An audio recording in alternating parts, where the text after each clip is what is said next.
안녕하세요, 리치노마드입니다.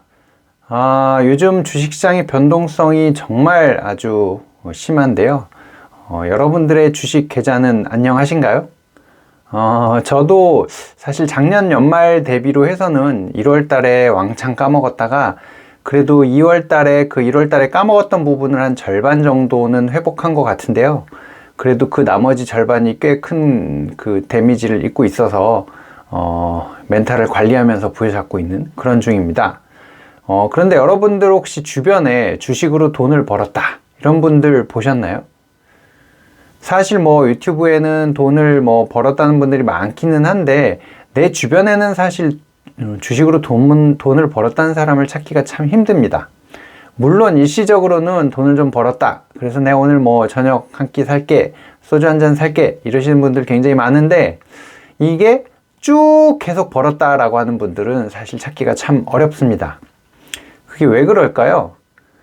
근데 이 주식 투자를 하시는 분들 보면 최근에도 제가 그 어떤 데이터들을 보니까 정말 아직까지도 이 한 방을 바라는 분들이 굉장히 많은 것 같습니다. 예를 들면은 나스닥 지수를 3배를 따라가는 TQQQ 같은 트리플이죠. 3배의 변동성으로 레버리지로 움직이는 그런 ETF 같은 게 거래량 상위에 항상 있더라고요. TQQQ에 여러 가지 그런 3배짜리 지수를 아니면 종목을 3배로 움직이는 그런 ETF들을 막 사는 분들이 굉장히 많은데, 그러니까 정말 어떻게 보면 한 방에 뭔가 돈을 벌어보겠다는 분들이 굉장히 많거든요. 그리고 주식은 이제 하다 보면 수익률이 몇 %야 이 얘기를 참 많이 합니다. 절대 금액으로 얼마를 벌었다라고 얘기하기에는 주식은 시드머니가 워낙 그 차이들이 많기 때문에 수익률로 자꾸 얘기하는데, 수익률로 봤을 때 드라마틱하게 좀 벌었다, 어쩌다 한 번이겠죠. 이제 그런 사람들 가끔 보다 보니까 도박하듯이 하시는 분들이 꽤 많거든요. 근데 안타깝게도 그런 행운이 연속적으로 계속 찾아오는 일은 그렇게 많지 않습니다. 그리고 그 정도의 내공을 가지신 분이라면 아마 전업 투자를 하고 계시겠죠. 굳이 회사에 다닐 필요가 없다고 생각을 하실 테니까. 그래서 우리 주변에는 주식으로 돈을 벌었다는 사람을 보기가 참 어려운 것 같습니다. 특히나 요즘처럼 이렇게 변동성이 심한 2020년 코로나가 터지고 난 다음에 1400대까지 떨어졌던 주가 지수가 2800 후반대에 마무리하는 2020년 같은 경우는 주식으로 주변에 돈을 벌었다는 사람들이 굉장히 많았고요.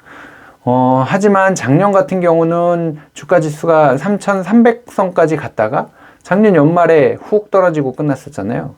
이제 그럴 때 들어가셨던 분들은 이제 나는 역시 주식은 아닌가 봐, 주식은 역시 위험해 이러면서 사람들이 다 떠나갔나 봅니다. 그래서 제가 검색어들이 어떤 트렌드를 보이고 있나를 알려준 사이트에 한번 들어가 봤더니 주식이라는 단어를 검색하는 사람들이 작년에 비해서 점점 줄어들고 있는 그런 트렌드를 나타내고 있더라고요. 주식시장에 과연 사람들이 다 떠나가고 있나? 하지만 현재 지금 주식시장에 남아있는 투자자들의 그 자금 자체는 63, 4조 정도? 아직도 굉장히 많습니다. 이 코로나 이전에 비해서는 거의 2배 이상의 지금 자금들이 남아있는 상태라서 대기 자금은 있고 주식 투자에 참여하고 있는 사람도 있지만 사실 돈은 버는 사람들이 많지 않기 때문에 과감하게 들어오지는 못하고 있는 그런 상황인 것 같습니다. 그러면 과연 어떻게 해야 돈을 벌 수 있을까? 그것도 계속 벌 수 있을까? 라는 질문을 하게 됩니다. 사실은 저도 그걸 계속 연구를 하고 있는 거고 여러분들과 같이 얘기를 하고 있는 건데요. 그래서 저는 이제 계속 벌 수 있는 방법, 한 번에 대박이 나면 너무너무 좋겠지만 그것보다는 꾸준히 벌 수 있는 방법을 계속 찾다 보니까 제가 계속 말씀드리는 것들이 이제 배당주라든가 안정적으로 꾸준한 수익을 낼 수 있는 구조에 대해서 자꾸 말씀을 드립니다. 근데 대부분의 사람들은 그렇게 꾸준히 천천히 가는 것에 대해서 그렇게 좋아하지 않더라고요. 제프 베이조스, 아마존을 만든 제프 베이조스와 워렌 버핏이 어느 회담에선가 이런 얘기를 나눴던 적이 있답니다.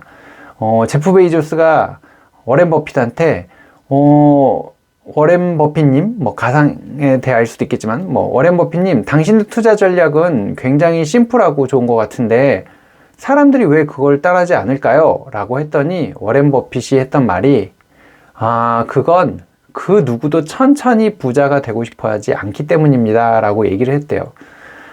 참 많은 걸 느끼게 해줍니다. 사람들은 빨리 부자가 되고 싶어 하고 빠른 길을 자꾸 찾는데, 안타깝게도 그 빠른 길을 찾는 것이 오히려 뒤로 역행하는 결과를 많이 낳게 되거든요.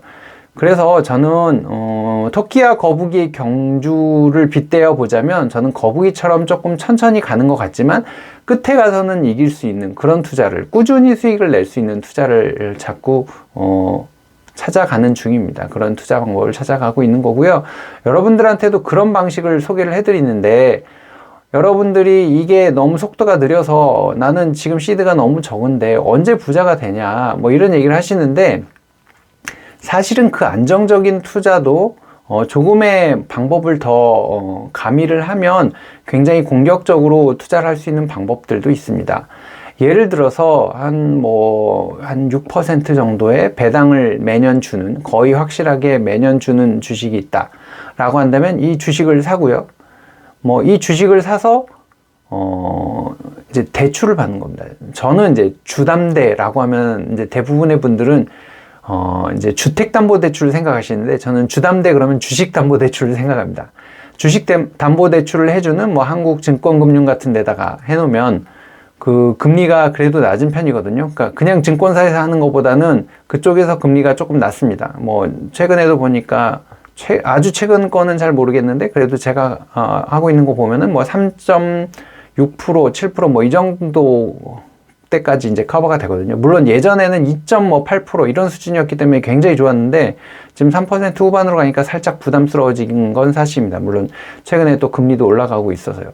이제 그런 쪽에다가 이제 주식 담보대출을 해놓고 그 돈으로 다시 또 투자를 하게 되면, 이 6%짜리 금리가, 그러니까 배당률이 보잘것없어 보이지만 이 6%짜리가 레버리지를 일으켜서 또 들어옵니다. 6%에서 아까 3.6%, 3.8% 이렇게 치더라도 2% 정도가 배당 수익이 발생하는 거거든요. 물론 주가가 떨어지면 어떡하냐? 물론 그렇게 되면은 별로 기분은 좋지 않겠죠. 하지만 배당금은 꼬박꼬박 나오기 때문에, 내가 오피스텔을 샀는데 월세는 꼬박꼬박 나오고 있고 대신에 오피스텔 가격이 조금 왔다 갔다 한다라고 생각하고 계속 배당을 받으면 되고요. 거기에 플러스 알파로 연간으로 따졌을 때 주가가 한 5%만 올라가 준다면, 주가 연간 5%면 그렇게 욕심을 내는 수준은 아니라고 볼 수 있거든요. 물론 거꾸로 5%가 빠질 수는 있지만, 그래도 우리는 긍정적이고 희망적인 생각을 해야 되기 때문에, 만약에 주가가 한 5% 올라가 준다고 치면 그 수익률이 13, 14%까지 금방 올라갈 수 있습니다. 그러니까 배당에서 한 5, 6% 정도 받고, 물론 세금을 빼고 나면 5% 미만대로 내려가겠지만, 거기에 주가 상승률까지 더해지면 그게 이제 물론 레버리지를 일으키고, 그 레버리지에 대한 이자를 빼고 나면 13%? 이 정도까지도 만들어질 수 있는 겁니다. 그래서 그런 구조를 만들면 배당 투자라고 해도 배당 투자 너무 심심해, 재미없어가 아니라 굉장히 공격적으로 할 수 있는 방법도 있거든요. 근데 이제 당연히 레버리지를 일으킬 때는 금리에 대한 상황도 주시를 해야 되고, 그 배당주가 지금 같은 금리 인상기에 또 어떤 영향을 받을 건지 이런 부분도 좀 고려를 해야 되지만, 그러니까 구조적으로 봤을 때는 이런 식으로 투자를 하면 결코 그냥 수익률이 낮은 안정성만 있는 그런 투자는 아니죠. 당연히 약간의 레버리지가 들어가기 때문에 하이 리스크가 되지만 그래도 하이 리턴, 그러니까 10몇 %대 수익률이면 하이 리턴이라고 저는 충분히 생각하기 때문에, 그런 구조를 만들어 보는 것도 가능하다. 그런 방식의 투자도 한번 생각을 해보셔라 라고 말씀을 드리고 있는 겁니다. 그래서 배당주 어떤 게 배당 많이 주나요? 네이버에 가보시면 한쪽에 배당 클릭하면 올해 배당률, 예상 배당금과 배당률 쭉 순서대로 1등부터 꼴등까지는 아니겠지만 4, 50위까지 나와 있는 것들이 있습니다. 이제 그러면 그 중에서 한 2, 3년 동안 계속 배당을 똑같은 형태로 똑같은 금액 정도를 주더라. 그리고 그 주식이 주가가 그래도 꾸준히 우상향을 하더라 라는 거를 골라내시는 거죠. 그리고 골라내셔서 거기에 투자를 하시고, 또 아까처럼 약간 나는 그래도 야수의 심장을 갖고 있다라는 분들은 레버리지를 일으켜서 그걸 조금 더 수익률을 극대화하는 방법도 한번 취해 볼 수 있는 거죠. 물론 레버리지를 일으킬 때는 굉장히 이제 위험성이 올라가기 때문에 그걸 감당할 수 있는 수준의 어떤 실력을 갖춘 분들에게만 권장을 해드리고요. 괜히 했다가 뭐 이제 이거 이자도 감당 못하고 까먹는 상황들이 벌어지면 아마 멘탈이 쉽게 또 붕괴되는 그런 상황이 벌어질 수 있습니다. 하지만 배당이 나오기 때문에 이자를 커버하는 거는 가능할 거고요. 주가가 조금 떨어지는 거는 뭐 속이 조금 쓰렸다가 올라가면 기분이 좀 좋았다가 뭐 이런 것들도 감내할 수 있게 되는 약간은 굳은 살이 박히는 이제 그런 상황도 만들어질 겁니다. 뭐 이런 방식으로 해보면 굳이 그렇게 막 배당률이 그러니까 수익률이 낮다라고 생각하지는 않으시겠죠. 그리고 뭐 최근에 지금 우크라이나 전쟁이 일어나면 또 어떻게 되냐 뭐 이러면서 주가가 출렁출렁 하고요. 러시아가 전쟁을 안 일으킬 것 같은데 하니까 그 다음날 주가가 빵빵 뛰고 막 이런 일들이 사실 막 일어나고 있거든요. 근데 그건 저는 물론 당연히 전쟁이 일어나면 안 되겠지만 전쟁이 우크라이나에서 일어난다고 해도 그게 즉각적으로 우리나라에 영향을 얼마나 많이 미칠지 조금 생각을 해보면 그리고 무슨 세계대전이 일어나는 것도 아니고 국지전으로 일어났을 때 인접국가가 아닌 우리나라 같은 데가 뭐 이렇게 얼마나 큰 영향을 받을까?